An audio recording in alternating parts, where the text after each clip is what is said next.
আসসালামু আলাইকুম। Welcome to my YouTube channel Ahsan Islamic media. আমরা আজকে আছি বারোবাজার কুড়াই মসজিদ। আজকে আপনাদের বারোবাজার কুড়াই মসজিদের গোপন কিছু রহস্য আপনাদেরকে তুলে ধরব। এটা 700 বছরের পুরানো একটি মসজিদ। বারোবাজার কুড়াই মসজিদ নামকরা ঐতিহ্যবাহী একটি মসজিদ। 1980 থেকে 83 সালের দিকে মাটি খনন করা অবস্থায় এই মসজিদের কিছু অংশ দেখা যায়। সরকার থেকে অনুমোদিত এই মসজিদটি 83 দিকে খনন করা শুরু হয় এবং খনন শেষে সুন্দর একটি মসজিদ পাওয়া যায়। বারোবাজার 6টি মসজিদ আছে পুরানো। এটি জিন দ্বারা তৈরি করা হয়েছে। 700 বছর পুরানো মসজিদ জানা যায়। আমরা আজকে মসজিদ ভ্রমণে এসেছি। এটা আমাদের গাড়ি। আমি আমার অর্ধাঙ্গিনী 2 জন এসেছি এই যে মসজিদটি ভ্রমণ করার জন্য। বারোবাজার কুড়াই মসজিদ অত্যন্ত সুন্দর। এই মসজিদের প্রতিটা ইট, প্রতিটা বালু অনেক সুন্দর। এই ইটগুলো এত সুন্দর এখনো কোথাও নোনা লাগেনি। এতদিনকের এই মসজিদ পুরানো, মনে হচ্ছে কেবলমাত্র হয়তো মাটি ফেলে উঠে এসেছে। আমরা এই মসজিদের ভিতরে গিয়েছি, ভিতরে যে সুন্দর দৃশ্য দেখেছি। এই মসজিদ ইবাদত করার জন্য খুব সুন্দর একটা পারফেক্ট জায়গা। মসজিদটা দেখতে যত বড়, কিন্তু ভিতরে অতটাই বড় নয়।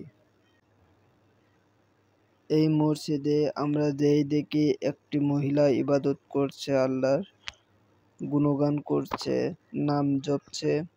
আমরা ভিতরে গিয়েছি, ভিতরে যে সুন্দর দৃশ্য দেখেছি। এই মসজিদের দেয়াল 8 থেকে 10 ফুট চওড়া, অনেক মোটা। এই যে এটা মেম্বার, ইমাম সাহেব এই মেম্বারে বসে খুতবা প্রদান করেন। এখান থেকে বাইরের দৃশ্য দেখা যায় সুন্দর। মসজিদটা যত বড়, কিন্তু ভিতরে বেশি মানুষ নামাজ পড়া যায় না।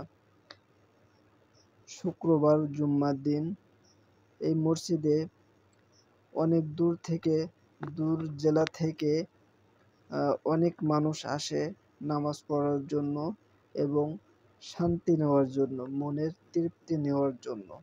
ঠিক তেমনই আমি ও আমার স্ত্রী 2 জন আমরা চৌগাছা থেকে বারোবাজার রওনা দিয়েছি এই মসজিদ ভ্রমণের জন্য। মসজিদের আনাচে কানাচে প্রতিটা জায়গায় সৌন্দর্য ভরপুর। মসজিদের ভিতরে রয়েছে সুন্দর একটি গম্বুজ। ক্যামেরায় হয়তো সৌন্দর্য বোঝা যাচ্ছে না, কিন্তু খুবই সৌন্দর্য এই মসজিদটি। মসজিদ দেয়ালে এত সুন্দর নকশা করা, সেটা কল্পনার বাইরে। মসজিদের পূর্ব সাইডে আছে একটি পুকুর, অনেক বড় পুকুর, মসজিদের পুকুর। পুকুরে রয়েছে বড় বড় কুমির। অনেক দূর থেকে মানুষ আসে শুধু এই সুন্দর দৃশ্য দেখার জন্য। আমরা অল্প কিছুক্ষণ ভিডিও করেছি, দেখিয়েছি, সৌন্দর্য প্রকাশ করার চেষ্টা করেছি। আমাদের ভিডিওটি ভালো লাগলে অবশ্যই চ্যানেলটি সাবস্ক্রাইব করে যাবেন, আমাদের সাথেই থাকবেন এবং বেল আইকনটি ওপেন করে দিবেন। ধন্যবাদ সবাইকে আমাদের সাথে থাকার জন্য, আমাদেরকে সময় দেওয়ার জন্য। আসসালামু আলাইকুম ওয়া রাহমাতুল্লাহি ওয়া বারাকাতুহু।